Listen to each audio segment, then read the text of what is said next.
Some questions should never be answered, no matter who is asking and no matter how much you love the person asking them. There are five in particular that can quietly cost you your peace, your dignity, and even your closest relationships the moment you answer them honestly. And the hardest part is that these questions almost always come from family, from the very people you feel you owe an answer to. Tonight I'm going to give you all five, and I'm going to show you why silence in these five cases is not secrecy or coldness, but one of the deepest forms of wisdom a person can practice. Let me first make plain what I mean, because this teaching is easily misunderstood.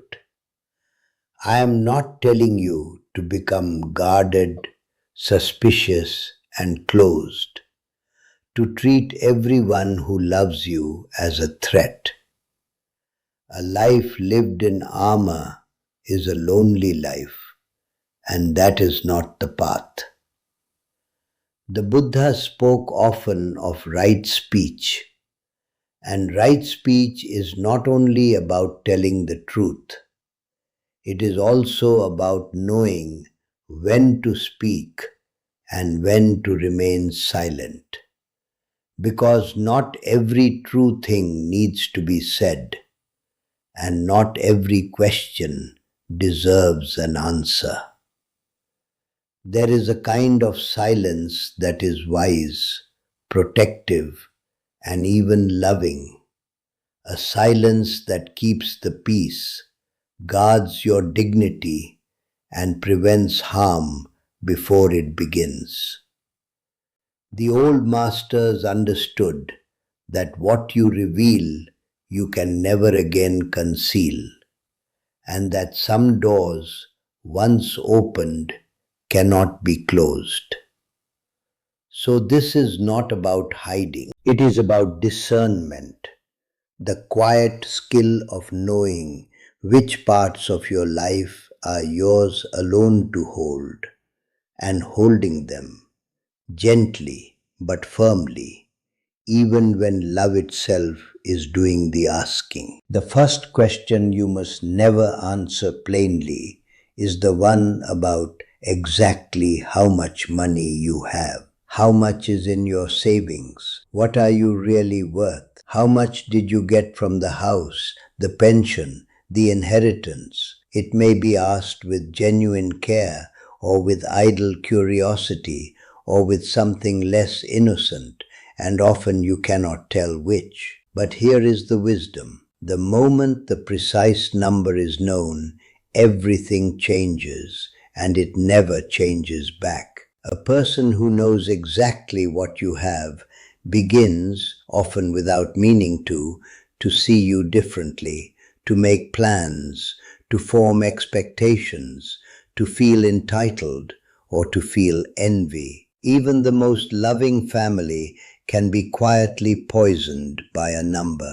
You are not lying by keeping your finances your own. You are simply refusing to hand someone a key that can only ever be used to open trouble. Speak of your money in general terms, warmly and vaguely. I am comfortable, I manage, I am taken care of, and let the exact figures remain what they should always be, yours alone. This is not distrust. It is the simple wisdom of not lighting a fire you will not be able to put out. And notice something about this question, because it reveals a deeper law. Money known is money that comes with strings. The moment a family member can picture the actual figure, an invisible pressure enters every conversation you have with them afterward. The struggling one begins to wonder why you will not simply help, since you clearly can. The comfortable one begins to watch what you spend, quietly auditing whether you are being wise with what will one day they assume flow to them. Requests that would never have been spoken aloud when your means were unknown now feel reasonable to ask because now they know. You have not become less generous by keeping the number private.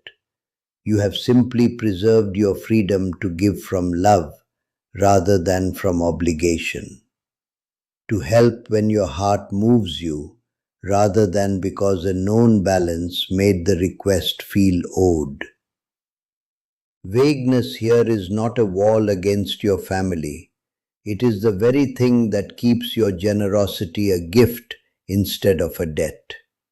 The second question is closely related but cuts even deeper, and it is the question about your will.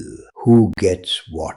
What have you decided? Am I in it, and how much? Of all the questions on this list, this is perhaps the most dangerous to answer and the one families press hardest. Understand why silence here is not just wise but merciful. The moment your children know the contents of your will before you are even gone, you have planted seeds that will grow into resentment, comparison, and conflict, sometimes for the rest of their lives. The one who receives more feels guilt or superiority. The one who receives less feels wounded and betrayed while you still live to see it. And you, who wished only to be fair, become the subject of quiet grievances at your own table. The old traditions were clear. These matters belong to silence until the proper time. You may reassure your family that you have thought of them, that you have been fair, that you love them. But the details, the amounts, the divisions,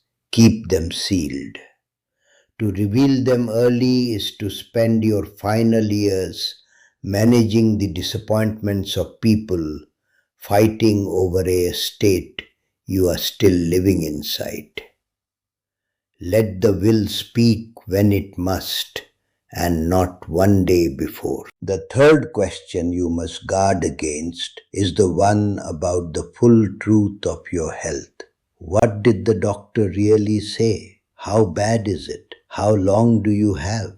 Now there are people who love you and deserve to walk with you through hard news. And I am not telling you to face illness in total isolation, but be very careful and very deliberate about who receives the whole truth, because your health, once fully known, becomes a lever that others can use, sometimes with good intentions and sometimes not. The moment your family knows you are frail or declining or seriously ill, the treatment of you often changes. You are spoken to more slowly. Your decisions are questioned.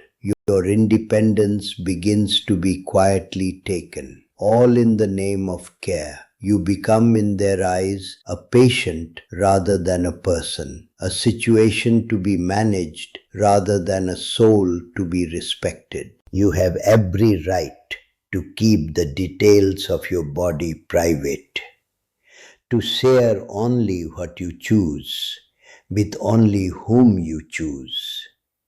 Say what you wish to say. I am dealing with some things. I am under good care, and hold the rest close, because your dignity in these years depends on remaining, in the eyes of others, a whole and capable person, not a diagnosis waiting to be managed. Choose your confidence here with great care, and understand that this is not about facing hardship alone. It is about facing it with the right people. There may be one or two souls in your life who can hold the full truth of your health with love and without trying to seize control of your life because of it. And those people are a treasure. Share with them. But the wider circle, the ones who will fret or hover or use your frailty as a reason to override your choices. Do not owe them the full picture simply because they share your blood. What people know about your body, they will act upon, and not everyone acts wisely or kindly with such knowledge. Guarding it is not deception. It is the careful protection of the independence that makes your life still feel like your own. Let me pause here because these first three touch the most private corners of a life. And if you have felt the pressure of these questions from people you love, you know how hard it is to hold your ground against them. If even one of these has been pressed upon you, write a single word in the comments below. Mine, as in, this is mine to keep. Not said in anger, only as a quiet reclaiming of what was always yours. And notice, as you write it, how many others are guarding the same doors tonight. Because the pressure to reveal what should stay private is something nearly every elder faces, though few ever speak of it. Now, to the final two, which are subtler and in some ways the most important of all. The fourth question is a trap dressed as intimacy, and it is this: what do you really think of him? Tell me honestly, just between us, what do you think of your other son, your daughter-in-law, your sister? One family member asks you in confidence to speak your true and unguarded opinion of another. And it feels like closeness. It feels like being trusted, being let in. But it is one of the oldest and most destructive traps there is. Because whatever you say will not stay where you said it. Your honest words, spoken in a private moment, will travel, will be repeated, will be reshaped, and will one day return to wound the very person you spoke of and to damage you in their eyes. The Buddha's teaching on right speech is a bright warning here. Do not speak ill of one behind their back to another, for it plants division, and it always, always finds its way back into the light. When you are asked to judge one family member to another, the wise answer is warm and empty. I love them as I love you. We all have our struggles. I try not to take sides. Refuse the bait, however flattering it feels, because the moment you speak an unkind truth into the family in confidence, you have handed someone a weapon that will eventually be turned on you. And understand the deeper mechanism, because it is almost never as innocent as it appears. When someone asks you to criticize another family member, they are often, without quite realizing it, seeking an ally, someone to confirm their own grievance, to join their side of a quiet war. If you give them what they want, you have not grown closer to them. You have enlisted in a conflict, and you have given them proof to carry into it. Tomorrow, when their feelings shift, as feelings do, your words will remain frozen, repeatable, and entirely capable of being used against you. The elder who stays out of these skirmishes, who refuses to rank their children or take sides between them, becomes something far more valuable than a confidant. They become the still center the whole family can return to. The one person who did not gossip, did not divide, did not play favorites, and could therefore be trusted by everyone. That neutrality is not weakness or evasion. It is a kind of quiet authority. And in a family, it is worth more than any secret you could ever share. And the fifth question is the one that reaches for the sealed rooms of your own history. Tell me what really happened back then. Why did you and my father truly divorce? What was the real story with that person, that secret, that shame you have carried all these years? Sometimes it is asked out of love, a wish to know you fully. But your past, especially the painful and private parts of it, is yours, and you are under no obligation to unlock every room in the house of your life simply because someone knocks. Some stories, once told, cannot be untold, and they change how you are seen forever. Some secrets belong to others as much as to you, and to reveal them is to betray a confidence you may have kept honorably for decades. And some wounds are healed precisely because they have been allowed to rest, and dragging them back into speech only reopens them. There is no shame in saying, that is a part of my life I keep to myself. That belongs to the past, and I have made my peace with it. You are allowed to be a person with private depths, with a history that is not on display, with a few doors that remain, by your own loving choice, closed. Wisdom is not only knowing what to say, it is knowing what is yours to keep. Now hear the turn that holds this teaching together, because I do not want you to walk away colder than you came. To guard these 5 questions is not to build a wall around your heart or to treat your family as enemies to be outmaneuvered. It is the opposite. It is to protect the very relationships you cherish from the harm that too much revelation can bring. A number, a will, a diagnosis, an unkind truth, a reopened wound.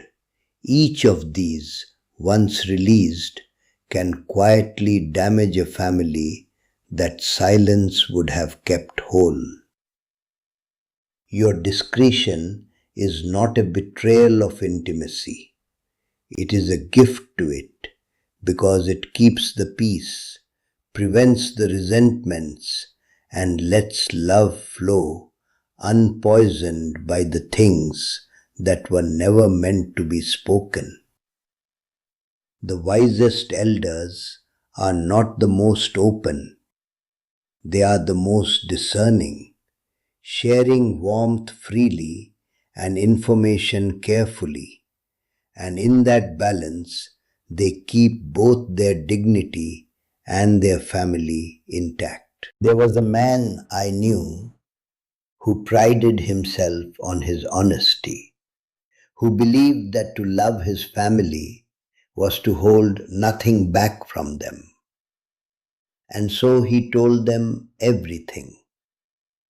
The exact size of his savings, the precise contents of his will, his private opinion of each of them when asked. He thought he was being generous. But within a few years, his family had quietly fractured. His children resentful over the will he had disclosed, wounded by opinions that had traveled and returned, calculating over money they now knew the shape of. He said to me near the end that he wished he had understood something sooner, that love and total disclosure are not the same thing, and that in trying to hold nothing back, he had given away the very peace that silence would have protected. He had confused honesty with wisdom and learned too late that they are not always the same road. So carry this with you.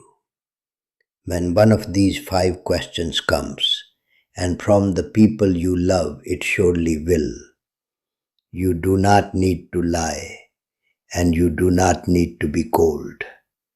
You need only to answer with warmth and without substance, to give love while withholding leverage, to keep gently close the doors that were always yours to keep.